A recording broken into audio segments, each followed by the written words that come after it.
Hi everyone. Science school ఈ counselling అయితే start అయింది. అలాగే ఈ కౌన్సిలింగ్ అప్లై చేస్తున్నప్పుడు మనకి పాస్వర్డ్ వరకు అయితే క్రియేట్ అవుతుంది. అలాగే ఆ పాస్వర్డ్ ఉపయోగించి మనం లాగిన్ అవుతున్నప్పుడు మాత్రం ఎర్రర్ వచ్చింది. సో ఈ రోజంతా కూడా మనకి వెబ్సైట్ అయితే పనిచేయలేదు. అండ్ అలాగే నేను ఇప్పుడు కూడా ఒక స్టూడెంట్కి అప్లై చేద్దామని చెప్పి లాగిన్ చేశాను. సో ఈ విధంగా ఎర్రర్ వస్తుంది. ఇప్పుడే కాదండి, ఈ రోజంతా కూడా ఇలాగే ఎర్రర్ వస్తుంది. ఒక రకంగా చెప్పాలంటే మాత్రం మనకి వెబ్సైట్ అయితే మాత్రం ఈ రోజు అస్సలు పనిచేయలేదు. సో ఈ రీజన్ వల్ల వాళ్ళు ఏం చేశారంటే లాస్ట్ డేట్ అంటే సైన్స్ స్కూల్ ఈ కౌన్సిలింగ్ రౌండ్ 1 కి అప్లై చేసుకోవడానికి లాస్ట్ డేట్ అయితే మనం పొడిగించారు. అలాగని చెప్పి ఎక్కువ రోజులు ఏం పొడిగించలేదండి, ఒకే ఒక రోజు పొడిగించారు. సో ఇప్పుడు ఇదే విషయం మనం అఫీషియల్ వెబ్సైట్కి వెళ్ళి ఒకసారి కన్ఫర్మ్ చేసుకుందాం. సో ఎర్రర్ అయితే ఈ విధంగా వస్తుందండి.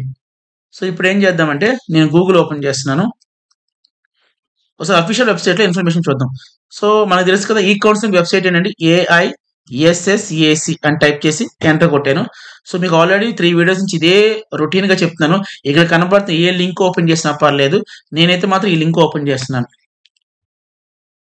సో మనకి ఎస్టర్డే అప్డేట్ ప్రకారం లాస్ట్ డేట్ ఎప్పుడండి? 18th కదా. సో ఇప్పుడు చూడండి, ఈ కౌన్సిలింగ్ షెడ్యూల్ ఇక్కడ చూడండి. రిజిస్ట్రేషన్ ఎప్పుడు స్టార్ట్ అయింది? 15 నుంచి స్టార్ట్ అయిందని చెప్పి వాళ్ళు చెప్పారు. కానీ 15 నుంచి కూడా మనకి వెబ్సైట్ పనిచేయట్లేదు, ఎప్పుడో అప్పుడప్పుడు పనిచేస్తుంది అంతే. నెక్స్ట్ ఇక్కడ చూడండి, రిజిస్ట్రేషన్ లాస్ట్ డేట్ అంటే ఈ కౌన్సిలింగ్ రౌండ్ 1 కి అప్లై చేసుకుని లాస్ట్ డేట్ చూడండి 19. ఇక్కడ మనకి నిన్నటి వరకు చూసుకుంటే డేట్లు చూసుకుంటే 18 ఉంది. సో ఇప్పుడు అప్డేట్ ప్రకారం ఏంటి? 19/3/2024 అంటే మంగళవారంతో లాస్ట్ డేట్. అలాగే టైం చూడండి 11. సో చాలా మంది నైట్ 11 ఏమో అనుకుంటున్నారు, కాదండి మార్నింగ్ 11తో క్లోజ్.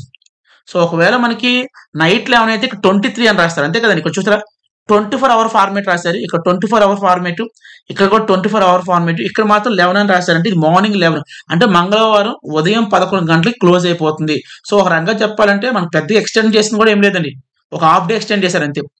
నెక్స్ట్ రిజల్ట్ ఎప్పుడు వస్తుంది? రౌండ్ 1 మనం అప్లై చేసుకుంటే రిజల్ట్ చూసారా, మనకు 19th క్లోజ్ అయితే 20 కల్లా మనకు రిజల్ట్ వచ్చేస్తుంది. నెక్స్ట్ మనకి వచ్చి ఒకవేళ సీట్ మనకు వస్తే అది యాక్సెప్ట్ కానీ నాట్ యాక్సెప్ట్ కానీ చేయాలి. సో మన ఇదిగోండి ఇక్కడ కనబడుతుంది లాస్ట్ డేట్, అది ఎప్పుడు చెప్పాలంటే 23 లోపు చెప్పాలి. నెక్స్ట్ డాక్యుమెంట్ వెరిఫికేషన్కి 25 తారీఖున వెళ్ళాలి. సో అంతా ఓకే అనుకున్న తర్వాత ఫీజు ఎప్పుడు పే చేయాలి?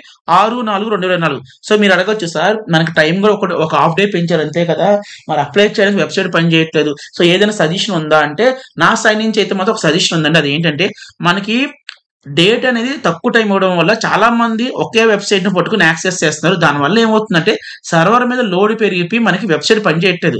సో డే టైంలో మనకి ఎక్కువ మంది అప్లై చేస్తారండి, నైట్ టైం మాత్రం చాలా తక్కువ మంది అప్లై చేస్తారు. మేబీ మీరు నైట్ టైం ఇంకా చెప్పాలంటే నైట్ 10 కానీ 11 కానీ దాటిన తర్వాత ట్రై చేయండి. అప్పుడు మనకి ఏంటంటే యూజర్స్ తక్కువగా ఉంటారు, అంటే అప్లై చేసే అప్లికెంట్స్ తక్కువగా ఉంటారు. కాబట్టి మేబీ మీకు నైట్ టైం మాత్రం వెబ్సైట్ స్మూత్ గా రన్ అవ్వచ్చు. సో ఒకసారి ట్రై చేయండి, నైట్ 11 తర్వాత ట్రై చేయండి, మేబీ వర్కౌట్ అవ్వచ్చు. సో డే టైంలో అయితే మాత్రం బిజీగా సర్వర్ ఉంటుంది. సో వీడియో అందరికీ అర్థమైంది కదండి. వీడియో లైక్ చేయండి, కామెంట్ చేయండి, అలాగే మన ఛానల్ సబ్స్క్రైబ్ చేయండి. Thank you so much and by.